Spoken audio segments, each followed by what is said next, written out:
Hi there, this is Jennifer with Brome Fields, and today I am ending a hat, and I'm caught off guard. And I have already switched to my long cable, and I just wanted to show you how I end it using a long cable. I have several different ways. When I'm using a super bulky yarn, I just keep knitting on my 16-inch cable, but with this thinner yarn, it's not that easy. So this is how I do it. This is, I would say, a bulky yarn. I am still using a size 11 knitting needle, but it's definitely not a super bulky. So I have placed a stitch marker where I'm going to be doing my decreases because I don't like to think a whole lot. I don't like to count my stitches, and so I just know the 2 stitches before the stitch marker, I'm knitting those 2 together, and I slip my stitch marker with my stitch, and I just scoot these. Now I'm not knitting in the round, and I'm not knitting the magic loop method, because if I was in the magic loop method, there would be cable on both sides. Here, I just have my extra cable in one place, and then I will just move it around as I go around. And then 2 together.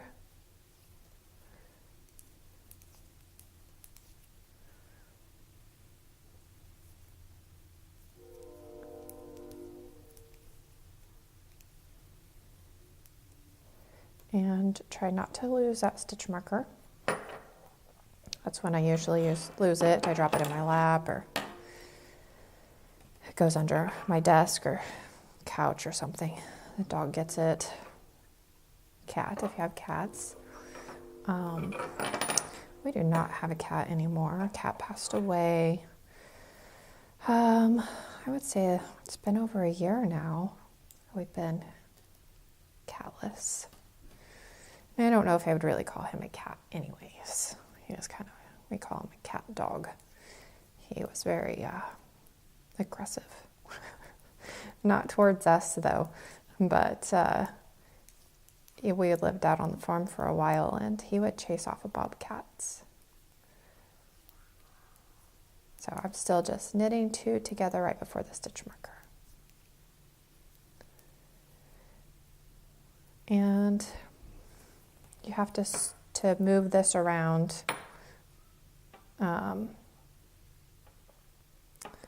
have it kind of uneven here because, let's see, I have 8. 1, 2, 3, 4, 5, 6, 7. Nope, 7. No, there should be 8. There's one right here. So I should have 4 and 4, and I don't have them evenly distributed, but that's okay.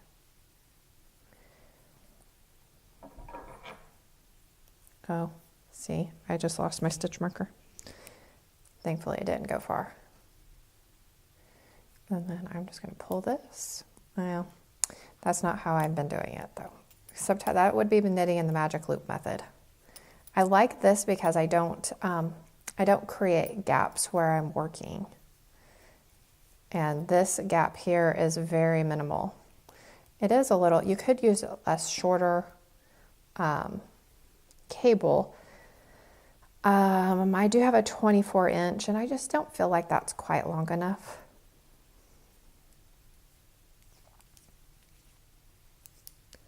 So I'm knitting 2 and knit 2 together, so I'm getting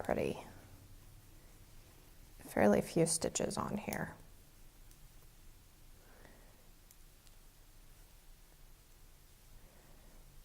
Now, I have a problem with every time, wherever I have a stitch marker, there's usually kind of that stitch is a little looser. That's why I like to slip my stitch marker with my stitch so that I don't create a gap. And that's just me. I'm assuming not everybody does that, but that's how it works for me. So I create a gap there. All right, so now we 1, 2, 3. We'll go here.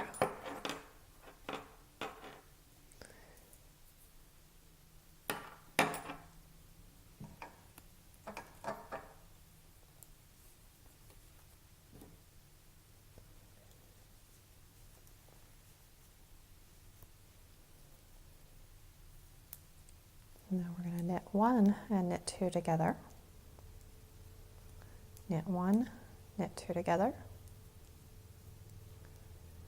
knit one, knit two together.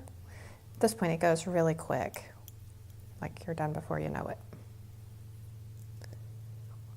And then you can go try it on.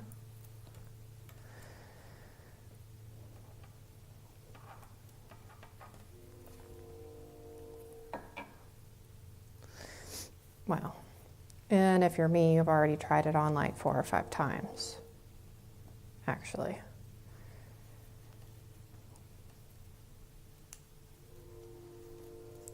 I don't like the brims of my hats to be too tight or on my head. I like them a little on the looser side.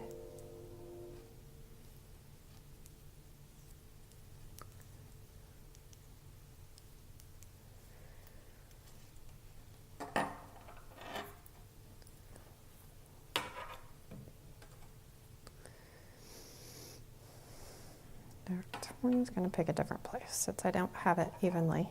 Oops, pulling the wrong way.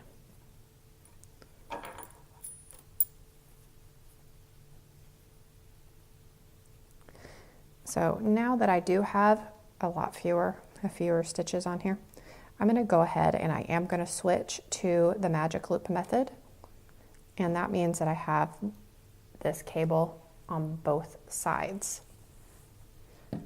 And the yarn needs to be in the middle, so you don't want it wrapped around your cable here. And that first stitch, I make sure that it's pretty non-existent, and that helps me make sure I don't have a gap in the stitches or a very loose stitch. So I'm still knitting one and knit two together. And now this yellow stitch marker is my new round. So now it's just, I have 2 stitches before that stitch marker. So I'm going to knit these 2 together and slip that over with it and knit 2 together. So now I'm just knitting 2 together. At this point, you could probably go ahead and lose the stitch markers. Yeah, we'll go ahead and take that one off. And put that back on. And that way, whenever we weave in the tail, they're already gone. We don't have to take them off then. So we're going to knit 2 together, drop that off, knit 2 together, drop, knit 2 together, drop, knit 2 together. Oops, I didn't get that one dropped. Oh no, that's on the other side. All right.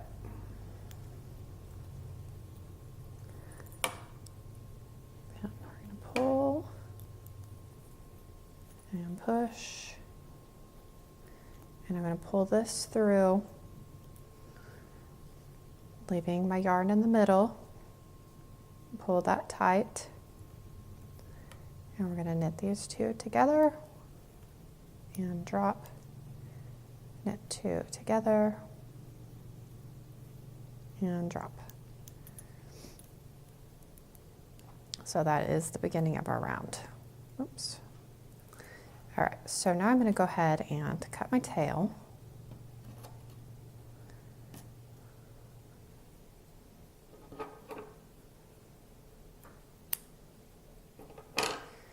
Oh, good. And I already brought my needle, so that's good.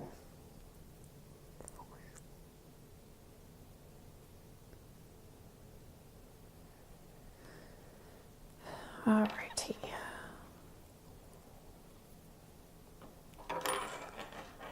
So now I want to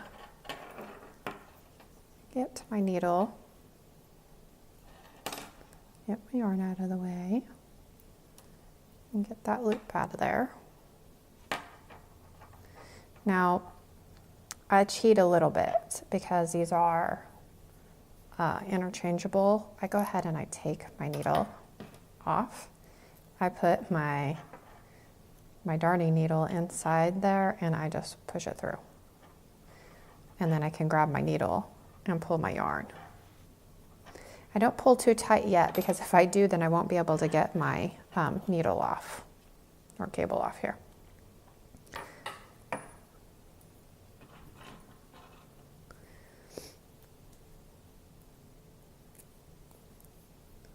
Then I know I'm going into the inside of all of my stitches. All right, and I put my hand inside my hat. So now this is where I want to go ahead and pull it tight. So see how that stitch there, it's tightening. So once I have it fairly tight, then I can go ahead. That one there is still a little loose. So I'm going to pull this one here.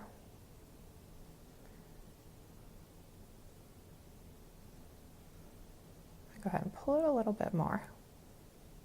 There we go. So I pulled it, and now I can pull that. That way you don't have any that are too loose. And go ahead and pull that tight. And then I go ahead and I go around one more time into the center while I'm still on the top. Sometimes I just push it through. I don't know that I ever do anything exactly the same every time.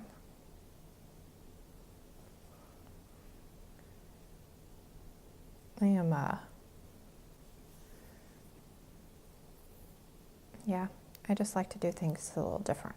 I get bored whenever I do things the same way over and over again. I always feel like things can be improved upon. So that is the top of the hat. And that's the center on the inside.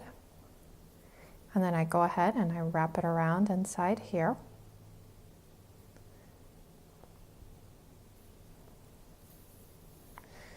Make sure I'm going the same direction.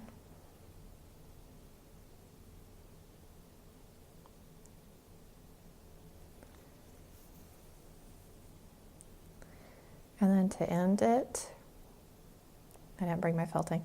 I bring this back around, so I loop over that stitch there, and then I go through, creating kind of a knot.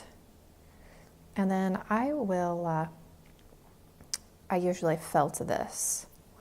And I don't know, I always like to double up. I don't like it to come undone, so I just rather be safe than sorry. So I usually do that a couple times, and now I will felt that and cut my tail off. So that is how I end a hat. And now I need to block it, so maybe I'll do a little tutorial on that. So thank you guys so much for watching. I hope you guys found that to be helpful.